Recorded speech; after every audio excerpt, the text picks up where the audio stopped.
Hello and welcome to The Voyage, and thanks for joining us. At the end of last year's Princess Yachts Australia Hayman Rendezvous, while spending a few final days at Hamilton Island, a couple of our crew bore witness to an extraordinary event. A big boat fire in the middle of the Hamilton Harbour Marina. A frightening scenario. We arrived at Hamilton Island about 11:30 and that fire started at 10:30, so it was still well on fire when we arrived.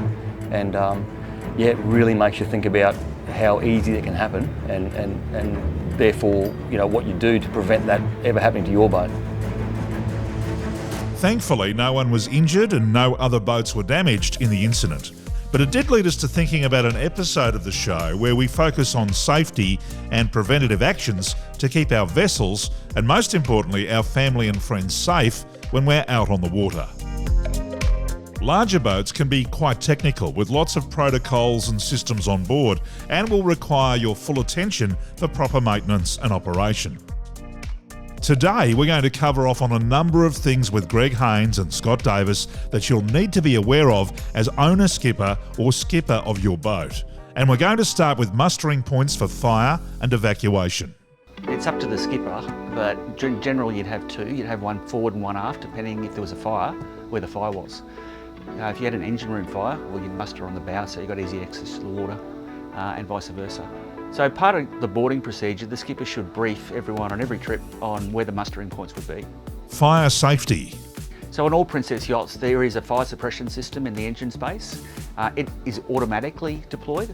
It also has a manual override, and the manual override is in the fire safety cupboard, which has fuel shutoffs. Every cabin on a Princess yacht has a fire extinguisher, and it's clearly marked. If there is a fire on board in your engine room, the last thing you want to do is open the engine hatch. Oxygen feeds fire, so leave the hatch closed and let the fire suppression system do its job. Life jacket labelling and storage. Life jacket storage are really up to the owner. On most flybridge boats, they're stored on the flybridge under the lounges. Has to be clearly marked. And when the owner or the skipper is giving his briefing, he needs to make clear to everyone on board where the life jackets are stored. Lithium battery safety and storage. So pretty much every cordless device you have these days has a lithium battery. From your scooter in your garage to your vacuum cleaner on your boat. It's one of those things for storage-wise. We always recommend that on your boat, when you get off the boat, anything that's got a lithium battery should be shut off. Your vessel's passenger capacity and the ABP plate.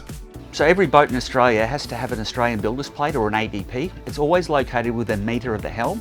It'll show the capacity of weight as well as people, and that gives you life jacket capacity and what you can have on board when you're travelling. So the vessel we're on today is the Princess F55, has a capacity of 15 people.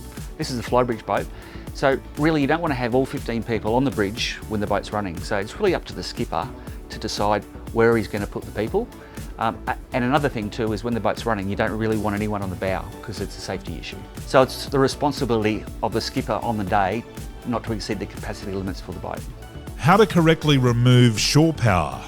Water and electricity don't mix, so first thing you do is turn off the shore power on the dock so that you've got no live electricity to the boat. Disconnect the shore power from the dock end, disconnect it from the boat end, and then store the power lead on board. And electrical safety in general. Every system on board that's 240 volt is marked danger high voltage. So all 240 volt circuits on board have RCD or safety switch protection. Tender deployment and entering the tender. It might sound obvious, but getting in and out of a tender is one of the most dangerous parts of boating, really. Easy, you can pull them beam to, so it's easy to get in and out. And sometimes the current's too strong, so you need to go bow on. And it's always good to have a younger person in the boat that can support and allow an older person to get on board. One of the most important things to remember in any situation is don't panic. Decisions made in haste can sometimes lead to more dire outcomes. Take a breath and think before you act. It's important to remember that whilst these incidents are rare, it's good to know that you have a safety plan in place for happy and safe boating. Here are some other timely reminders from Princess owner Scott Davis at Princess Yachts. Scott's been there and seen most of it and has tabled a few points for us to remember, starting with the 5 Ps. It's all about preparation, making sure that your boat is as best it can be and as good as it can be, so that sort of stuff shouldn't happen. As the skipper of the vessel, you are responsible and you are in charge. The buck stops with you. As the owner or the skipper of the boat, you have a responsibility to make sure that everybody understands the safety procedures on the boat, like Greg went through before. But you know, it goes further than that. Before you even go out in the boat, you should make sure that boat is prepared and maintained and ready to go, so that there is no issues, or you reduce the chance of issues whilst you're using the boat. It's always good to have a plan when you leave the dock. So the first thing you want to do is check the wind and the current direction, and then speak to your crew calmly and clearly before you leave the dock. So in other words, if the boat's going to blow off the dock, you might leave the bow line on till last. If the boat's going to blow on the dock, you might leave take the mid ropes off first. Find out what the capabilities are of your crew. For instance, you might have a person on the boat that wants to help you, that's never been on a boat before, he doesn't even know how to do a bow line. So know the capabilities of the crew, have a chat about it first. If they're not comfortable doing it, get someone else to do it. But at the end of the day, have a nice clear plan before you leave the dock. It's nice and calm and slow, and everything happens nice and smoothly. And when you make your plan to leave the dock, make sure you've got a plan to return. More than likely there's a bit more wind in the afternoons, so that's when the panic starts to come in. In my opinion, well before you get to the marina, in your head you're thinking, okay, the wind's this direction, it's this strength, I'm going to come in this way. You've had a chat to your crew, whether that be your family or one of your crew members, so that when you do come into the dock, it's very slow, it's very calm, and you're very prepared. In other words, the fenders are out, they're at exactly the right height, they're not a foot above the water, all the ropes are on the side of the boat so that you can calmly put them onto the cleats on the dock. You're not scrambling for ropes and one's not long enough or the fender's too high. That's the last thing you want. So it's all very slow and calm and calculated, and the more, once again, the 5 Ps, the more preparation you'll do, the better job you'll do. Securing the anchor. Once you raise your anchor back up, you should always put the safety lanyard or the clip onto the anchor chain so that the anchor can't self-deploy. So if ever the anchor winch clutch slips or the anchor winch fails, the anchor can't self-deploy. Very important to clip it on when you finish using the anchor.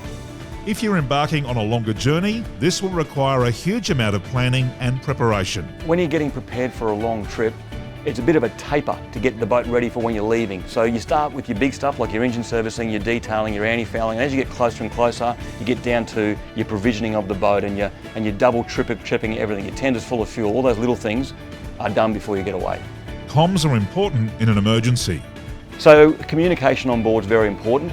We start with a VHF radio. That's good for ship to shore and ship to ship, but they have a certain range that they will work to. Then you have your mobile phone, but don't rely on your iPhone because at some stage it's going to run out of service, especially when it's going to be out to sea somewhere. You might be north of Fraser Island or up at Whitsundays.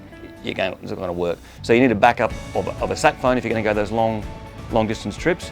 And finally, leaving the boat after use. Leaving the boat at the dock once you've come back from a nice day out. Obviously give it a rinse off with a hose or whatever cleaning process you go through.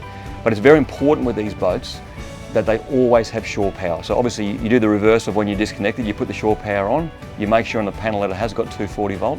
We do highly recommend a device called an eye socket or a shore powering monitoring device. That device will send you an SMS message if ever the shore power goes off.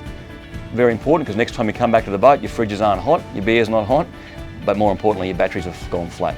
None of this is meant to scare you. It's just good preventative maintenance to make sure that you enjoy your time on the water. Don't get too worried about it. It's just a little timely reminder that boats require maintenance. So you do the little things and you'll enjoy the weekends out in your boat. Finally, and as many of us return from overseas after the holidays, Greg Haynes is packing his bags for the Dusseldorf Boat Show. World's largest indoor boat show. Princess have 8 boats on display undercover in the middle of winter. In Germany, it's quite spectacular. It's over 9 days and they get 250,000 people through. The main reason I'm going is to catch up with the guys from the factory and the world premiere of the new Princess S72. They've also got the Y85, the Y80, the new Princess F65, which I haven't seen yet because of what we've had with lockdowns, and vast range of the Princess yachts. And then I'm going to the shipyard in Plymouth, and it's going to be below zero there, but that's where they build the boats, and we've got a couple of boats nearing completion, ready to ship. So have a look at those boats and then catch up with the team at Princess Yachts.